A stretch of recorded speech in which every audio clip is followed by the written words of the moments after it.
Hey guys, how's it going today? Right now we're at Graceland Cemetery in Chicago, Illinois, and we're here to pay our respects to one of the best baseball players of all time and a Chicago Cubs legend. If you guys are from Chicago, your chances are you're probably a Chicago Cubs fan, and you would definitely know the name Ernie Banks. Now, for a little bit of background, Ernie Banks was born in 1931 in Dallas, Texas. He started his career in 1950 with the Kansas City Monarchs in the Negro League, and then he served in the military from 1951 till 1953. Now, he made his debut with the Chicago Cubs in September of 1953, and he ended up being one of the greatest baseball legends Chicago's ever seen. He was very beloved within the city. Everybody loved the guy. He became an honorary ambassador for the team and for the city. But in terms of his baseball accomplishments, he was a National League All-Star 11 times. He was a 13-time All-Star. He was voted the greatest Cub of all time, and the Chicago Cubs retired his number 14 jersey.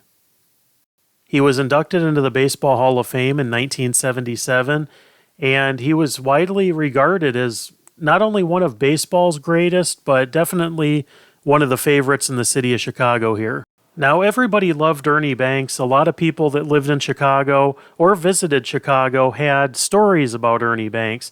Now, he used to hang out all the time at Harry Caray's restaurant. So if you were a fan of the Chicago Cubs or a fan of Ernie Banks, you could show up at places like Harry Caray's. He would be there.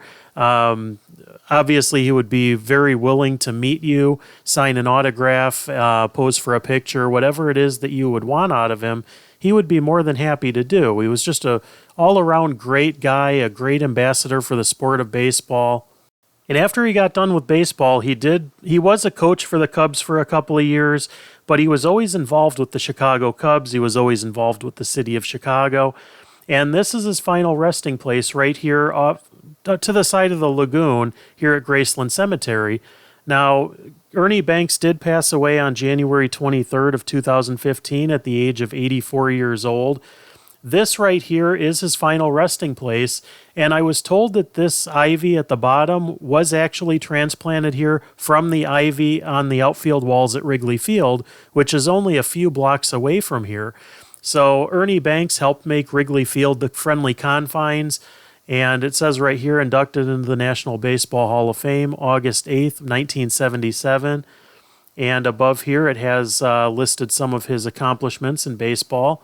14-time All-Star, he was a member of the 500 Home Run Club, 512 home runs, 2-time National League MVP, and over 2,500 games played. Now, he had a really long career. He played his entire career with the Chicago Cubs, which is very, very rare these days. You know, not a lot of people stay with their original team, but he was very loyal to the Cubs and the city of Chicago.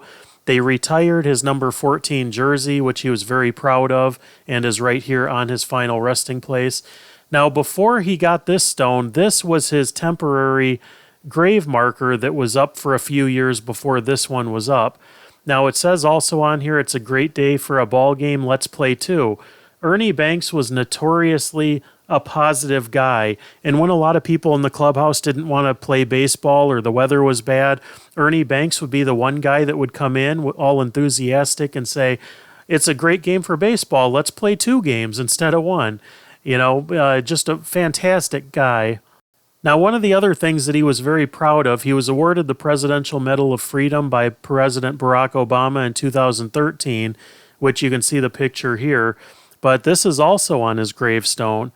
But like I said, Ernie Banks, just a classic, nice guy.